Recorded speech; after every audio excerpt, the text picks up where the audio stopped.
कोई कितना भी आपका उपहास करे, अपमान करे, क्लेश आदि दे, आप सह जाओ। अपने को सबसे छोटा समझोगे तो सह जाओगे, सबसे छोटा अपने। दो ही बात है, या इतना बड़ा समझो कि सब पूरे विश्व को अपने में संभालो, वो है ज्ञानी। और भक्त सारे विश्व में अपने प्रभु को देखकर सबका सेवक बन जाता है, सबका सेवा भाव के द्वारा आदर करता है, अपने को सबसे छोटा समझता है। भाव ये है भक्ति में, श्री राम में सब जग जानी, करो प्रणाम जोरी जुग पानी। सबसे छोटा अपने को, पूरा इष्ट, इष्ट से बढ़कर और क्या, इष्ट स्वरूप शब्द। और ज्ञान में मैं के सिवा कोई है नहीं, वही मैं आत्म तत्व है, आत्म तत्व ही विविध घड़ों में भास रहा है, दूसरा कोई है नहीं, मैं ही मैं हूं। जहां बीच में है मैं तू, इसी में माया पीटती है। न मैं बन पाए और न तू का अनुभव कर पाए, और मैं तू में फंसे हुए, इसीलिए माया है। महाप्रभु चैतन्य देव कह रहे हैं छोटे बन जाओ सबसे, सबको इष्ट रूप देखो, तभी छोटे बनोगे। तृणादपि सुनीचेन। और जैसे वृक्ष गर्मी सर्दी सब सहता है, कोई डंडा मारता है फल के लिए तो फल दे देता है, कोई कुल्हाड़ से डाल काट लेता है, नहीं कोई तो समीप चला जाए तो छाया है, सुगंध है, पत्ता है, वो सुख देता ही है। ऐसे ही हम नाम जापकों को कोई कष्ट दे, पीड़ा दे, गाली दे, मार दे, तो हमें उसका मंगल ही मनाना है। तुम्हारा मंगल हो, तुम्हारी भगवान बुद्धि शुद्ध करें, तुम्हारे नाम में प्रीति हो, धाम में प्रीति हो, ऐसी हम अपनी भावना। अमानिना मान देना, जब कोई हमारा सम्मान करे तो हमको लज्जा लगनी चाहिए, लज्जा लगनी चाहिए। हम इस योग्य नहीं हैं, यह हमारा सम्मान नहीं, हमारे गुरुदेव इष्ट देव का है। किसी भी भाव से सही, सम्मान स्वीकृत नहीं होना चाहिए। लाखों लोग प्रणाम करें लेकिन आपकी स्वीकृति ना हो अंदर से, तो कोई प्रभाव नहीं। एक प्रणाम करे, स्वीकृति हो गई तो बाधा पहुंच जाएगी। दूसरों को सम्मान दे, स्वयं सम्मान रहित रहे। सबहि मान प्रद आप अमानी, ये बहुत कठिन है। दूसरों को सम्मान देना, स्वयं सम्मान रहित होना बहुत कठिन है। लेकिन परम पद भी तो प्राप्त होना है, तो हमको फिर ये सहना होगा।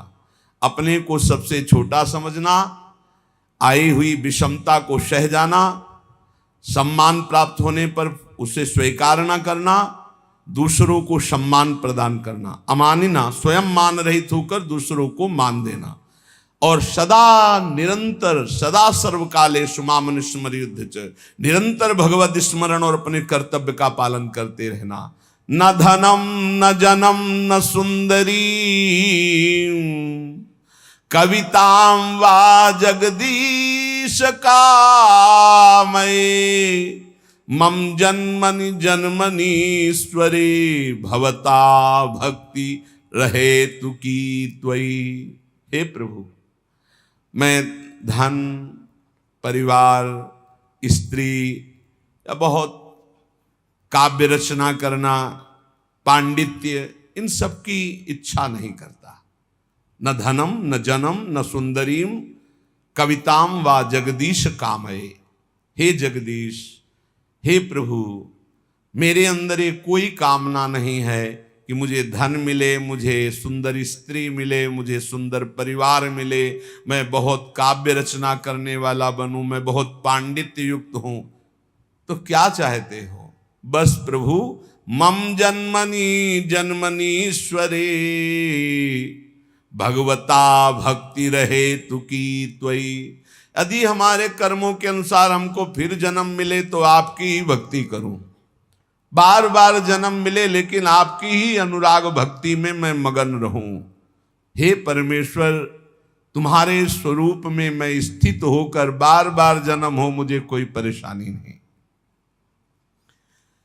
अयि नंद तनूज किंकरम, पतितं वाम विषमे भवाम्बुधौ, कृपया तव पाद पंकज स्थित धूलि सदृशं विचिंतय। हे नंद सुनो, हे नंद नंदन, मैं तुम्हारा दास हूं, बस तुम्हारा दास हूं। इस घोर दुष्पार संसार सागर में पड़ा हुआ हूं, मुझको कृपा पूर्वक आप अपने चरणों की धूल बना लीजिए। जैसे चरणों में धूल हर समय लगी रहती है, नाथ मैं आपके चरणों से लगा रहा हूं, हे नंदनंदन। ये महाप्रभु चैतन्य देव कह रहे, ऐसी हम पर कृपा कीजिए। नयनम गलदश्रुधारया बदनम गदगद रुद्धया गिरा पुलकैर्निचितं वपुः कदा तव नाम ग्रहणे भविष्यति। प्रभु ऐसी मेरी स्थिति कब होगी? मेरे आंखों से अश्रुधारा बह रही हो। नयनम गलदश्रुधारया, मेरा कंठ अवरुद्ध हो गया हो, आंखों से अश्रुधारा हो, शरीर में रोमांच हो, मेरी वाणी अवरुद्ध हो रही हो और मैं पुकार रहा हूं कृष्ण कृष्ण कृष्ण कृष्ण, राधा राधा राधा। बस यही जीवन की परम स्थिति है। स्वाभाविक ऐसी स्थिति हो कि भगवान नाम लेते हुए रुदन हो रहा हो, अश्रुधारा चल रही हो, रोमांच है, पुलकित है, कंठ अवरुद्ध है, और उस समय भगवदाकार वृत्ति, ये सतरति सतरति सालूकांतार। नयनम गलदश्रुधारया वदनम गदगद रुद्धया गिरा पुलकैर्निचितं वपुः कदा तव नाम गृहणे भविष्यति। आपका नाम उच्चारण करते ऐसी स्थिति हो जाए, आंखों से अश्रु बहने लगे, कंठ अवरुद्ध हो जाए, शरीर रोमांचित हो जाए, पुलकित हो गया, ये परमानंद की बाढ़ आ जाए, आ जाएंगे। जैसा कह रहे हैं वैसे नाम जप करो, अपने को सबसे नीच समझकर सब कुछ सहते हुए, दूसरों को मान देते हुए, किंचन मात्र सम्मान की इच्छा न रखते हुए स्थिति आ जाएगी। युगायितम निमेषेण चक्षुषा प्रावृषायितम शून्यायितम जगत सर्वम गोविंद विरहेण में। महाप्रभु चैतन्य देव कह रहे, युगायितम निमेषेण, निमिष कहते पलक झपकने को, पलक झपकने के समय को कह रहे हैं कि मेरा एक एक निमेष युग युग के समान व्यतीत हो रहा है। हे गोविंद, आपके विरह में मेरी क्या दशा हो रही है। पलक झपकने के समय को निमेष कहते, एक एक निमेष युग युग के समान हो रहा है। युगायितम निमेषेण चक्षुषा प्रावृषायितम, नेत्र जैसे वर्षा की धारा में निरंतर जल गिर रहा है, ऐसे अश्रु वर्षा हो रही, दो चार बूंद निकलना नहीं, अश्रु वर्षा हो रही। शून्यायितम जगत सर्वम, प्रभु आपके बिना संपूर्ण संसार शून्य नजर आ रहा है। नेत्रों से अविरल अश्रु धारा बह रही, एक एक निमेष युग के समान व्यतीत हो रहा है। हे गोविंद, आपके विरह ने हमारी ऐसी दशा हो गई।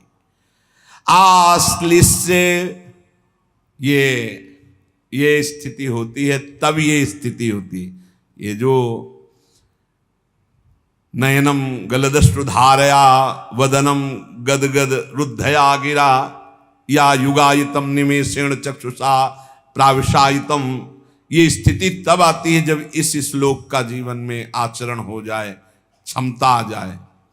आश्लिष्य वा पादरतां पिनष्टुमा मदर्शनान् मर्महतां करोतु वा यथा तथा वा विदधातु लंपटो मत प्राणनाथस्तु सएव नापरा। ओहो, यही चाहिए। मैं आपकी हूं, आपकी हूं, बस आपकी चरण सेवा के सिवा मेरा कोई उद्देश्य नहीं, कोई और नहीं। अब आप गले से लगा लो या लात मार के पैरों से रौंद करके निकल जाओ। आश्लिष्य व पादरताम पिनष्टुमा मदर्शनम नान्मर्हताम करोतु वा। रौंद डालो, गले लगा लो कि आप मुझे अपना मान करके या आप मुझे तिरस्कार करके रौंदते हुए निकल जाओ। आप करुणा करके आ जाओ, दर्शन दे दो कि मेरे लिए रो रही हैं, या मरमाहत करने वाली बातें कह के निकल जाओ। आप तो स्वतंत्र हो, जैसा चाहो वैसा करो, पर मेरी बात सुन लो। मेरे तो प्राणनाथ आप ही हो और आप ही रहोगे, दूसरा कोई नहीं। चाहे दर्शन देओ या न देओ, चाहे गले लगाओ, चाहे पैरों से रौंद दो, चाहे प्यार भरी बात करो, चाहे कटु वचन बोलो, मेरे तो प्राणनाथ आप हो, आप ही रहोगे। अब ये आपके व्यवहार से मुझे कोई लेना देना नहीं कि आप मुझे प्यार करो तो आप मेरे प्राणनाथ, आप मुझे तिरस्कार करो तो मैं आपसे द्वेष नहीं। आपके सिवा मेरा कोई नहीं। श्रुतमप्योपनिषदम दूरे हरि कथामृतात् यन्न शन्ति द्रवच्चित्त कंपाश्रुपुलकादयः। इसीलिए मैं उपनिषद नहीं सुनता, क्योंकि उपनिषद की कथा सुनने वालों के कभी आंसू नहीं आए, कभी हृदय द्रवित नहीं हुआ। लेकिन कृष्ण कथा सुनने वाले कभी बचे नहीं, इनको रोना ही पड़ा और इनका हृदय द्रवित हुआ। इसीलिए मैं कहता हूं कि श्री कृष्ण कथा सुनो, जिससे हृदय द्रवित होकर के अश्रु प्रवाह होने लगे। चैतन्य देव जी कह रहे हैं। पर इस स्थिति को प्राप्त करने के लिए जैसे सत्संग की महिमा है, ऐसे कुसंग की भी महिमा है। अगर सत्संग भी करोगे और कुसंग भी करोगे तो हो सकता है कुसंग जोरदार हो जाए, क्योंकि बहुत जन्मों से कुसंग ही होता रहा है। श्री नारायण भट्टाचार्य जी के वचन, अभक्त संगो देहोत्थो वाचिको मानसस्तथा त्रिविधोपि परित्याज्यो भक्ति कामनया बुधई। कायिकः काय संबंधात् वचसा भाषणात्मकः अन्नादिनां मानसस्तु पारंपर्योर्ध दोषदः। यदि तुम भक्ति के इच्छुक हो, प्रेम के इच्छुक हो, भगवत दर्शन करना चाहते हो, तो अभक्तों का संग कभी भूल कर मत करना। ना तो देहोत्थो वाचिको मानसस तथा, ना शारीरिक होने पावे, ना वाणी से होने पावे, ना मानसिक होने पावे। एकांत में बैठकर दुष्ट का चिंतन भी करना, उसका संग करना होता है। दुष्ट आचरण का, दुष्ट स्वभाव का, दुष्ट व्यक्ति का, दुष्ट घटना का चिंतन नहीं करना चाहिए। ना उसके विषय की चर्चा करनी चाहिए। बहुत दुष्ट है वो, ऐसा वैसा, आप उसका संग कर रहे हैं। और ना शरीर से संग करना चाहिए। त्रिविधोपि परित्याज्यो भक्ति कामनया बुधई। बुद्धिमान को चाहिए तीन प्रकार का जो संग, शारीरिक, मानसिक और वाचिक, तीनों प्रकार का संग त्याग दे। ऐसे मानसिक सत्संग भी होता है। आज सत्संग में सुना, आज वो संते बोल रहे थे, आज ऐसा, तो आपका सत्संग हो रहा मानसिक। परस्पर बैठ करके भगवत चर्चा ऐसी सुनी, ऐसा ऐसा, ये वाचिक हो रहा है। और भक्तों के संग में बैठे ये शारीरिक हो रहा है। ऐसे ही कुसंग होता है। तो कह रहे हैं कायिका काय संबंधात, देह संबंध से जो अवैष्णव है, भजन नहीं करता, दुष्ट स्वभाव का, वो कोई भी हो, जाके प्रियन राम वैदेही तजिए ताहि कोटि बैरी सम यद्यपि परम सनेही। कोई भी हो, पिता माता भाई बंधु परिवार का कोई जो भगवान का विरोधी है, किंचन मात्र भगवत भक्ति का अंग उसके हृदय में नहीं है, तो हमारा कर्तव्य है कि जरूरत पड़ने पर हम उसकी सेवा कर देंगे, पर संग नहीं करेंगे, न वाचिक, न मानसिक, न शारीरिक। अधिकार है, तुम पिता हो, माता हो, जरूरत पड़ेगी, तुम दुख में हो, तुम तुम्हारी सेवा कर देंगे, लेकिन तुमसे हम मन नहीं मिलाएंगे, क्योंकि तुम भगवत विमुख आचरण करते हो। जो अभक्त का संग करता है तो भक्ति उसकी बाधित हो जाती है।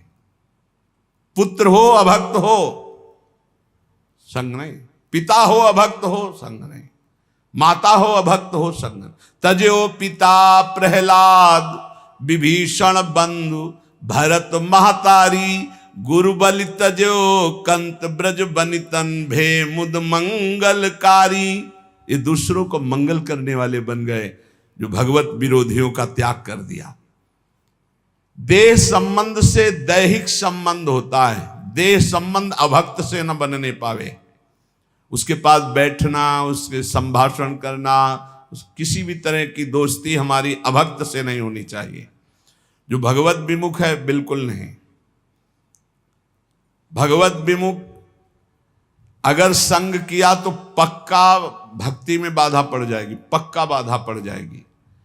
फिर वाचिक बातचीत करना उसके विषय की, वो है नहीं शरीर से पास, बहुत दुष्ट है, बहुत नीच है, ऐसा वैसा, उसका संग हो रहा है वाचिक, उसकी चर्चा भी नहीं करनी।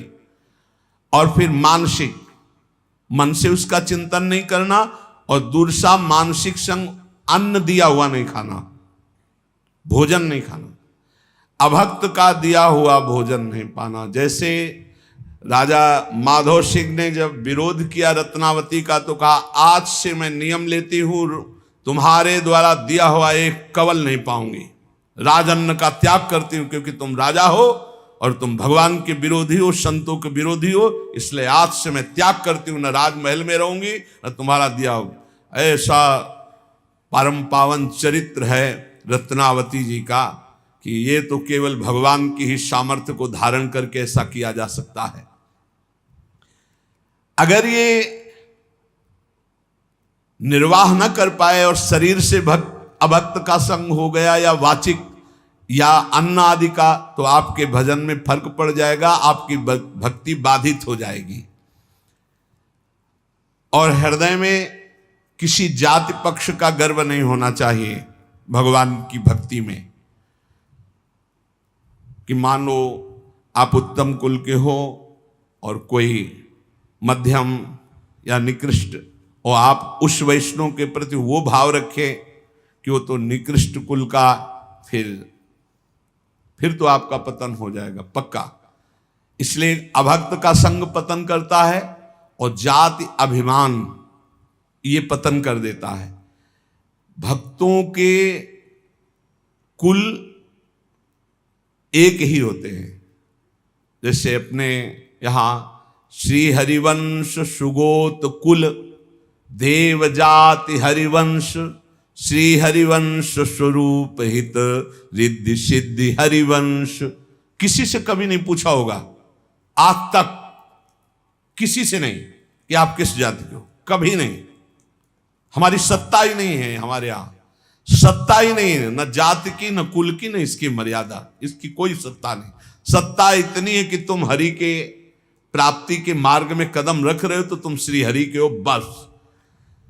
कल हम ऐसे विनोद में कह रहे थे अपने साधकों से कि यार अगर हमसे कोई पूछे कि ये संत कहाँ के हैं तो हम नहीं बता पाएंगे, तो लोग कहेंगे कि बाबा झूठ बोल रहे हैं। सच्ची मानिए, इतने सब जन है, हमको आज तक नहीं पता कि ये कहाँ के हैं, ये किस जाति के हैं, कुछ नहीं। बस जुड़े और नाम दे दिया, बोले अमुक शरण, और बस सेवा, बस इतना ही हमारा बातचीत है। इसके बाद हम नहीं जानते कि आप लोग किस क्षेत्र के हैं, किस जिला के हैं, आपकी क्या जाति है, क्या कुल, हम बिल्कुल नहीं जानते।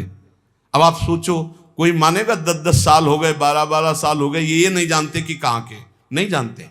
एक भी साधक का हमने कभी नहीं परिचय पूछा, तुम किस जाति के हो, किस कुल के हो, और तुम्हारा गांव का नाम क्या है, तुम कहां से आए हो, तुम्हारा आधार कार्ड क्या है। हमारा सबका आधार कौन है, श्री हरि, श्री प्रिया जी, बस इतनी बात हमारी।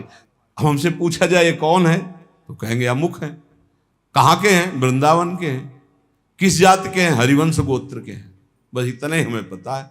और शाम मिलकर के एक जगह बैठकर पाते हैं, एक जगह रसोई बनती, श्री जी का भोग लगता है।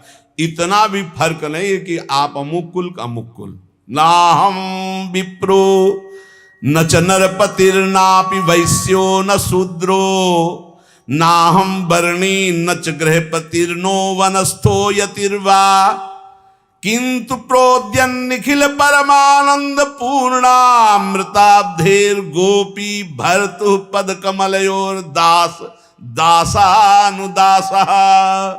न मैं ब्राह्मण हूं, न क्षत्रिय हूं, न वैश्य हूं, न शूद्र हूं, न ब्रह्मचारी हूं, न गृहस्थ हूं, न वानप्रस्थ हूं, न सन्यासी हूं। भैया हो कौन? बोले परमानंदमय अमृत के उमड़ते हुए महासागर रूप गोपीकांत श्री कृष्ण चंद्रजू के चरण कमलों के दासों का दास हो, ये हो। अब ये एक ही है अच्युत कुल, हरिवंश कुल, अब इसमें कोई भेद नहीं। और ये बैठा लेना चाहिए तभी प्रॉपर्टी मिलेगी, ये भी ध्यान रखो। गोद नामे में आए हो तो पूरी प्रॉपर्टी मिलेगी। तुमसे पूछा जाए तुम कौन जाति के हो, क्या उत्तर दोगे? सीधा उत्तर तुम्हारा क्या होगा? हरिवंश जाति। हरिवंश कोई जाति होती है? तो हम तो हरिवंश जाति, श्री हरिवंश सुगोत कुल देव जाति हरिवंश। हमारी जाति हरिवंश, हमारे कुल हरिवंश, हमारे देवता हरिवंश, हमारी देवी हरिवंश, हमारे इष्ट हरिवंश, हमारा सब कुछ हरिवंश। हरिवंश हा हरि रा राधा बा वृंदावन सा सहचरी। वृंदावन में सहचरियों के मध्य में विराजमान श्यामा श्याम ही हमारी जाति है, वही कुल है, वही देवता है, वही सब कुछ है। जैसे वैष्णव जनों से पूछो आपका कुल क्या है तो कहे अच्युत कुल। आपका गोत्र क्या है? अच्युत गोत्र। यही ठसक होनी चाहिए, यही, इसमें चूक नहीं होनी चाहिए। आप पूर्व की बात नहीं होनी चाहिए।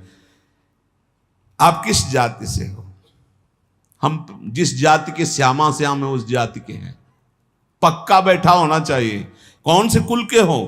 बोले हम तो अच्युत गोत्री हैं, हम तो हरिवंश गोत्री। वही होना चाहिए जो आपके टसक है, तभी प्रॉपर्टी मिलेगी। दंपति संपत्ति पाई है।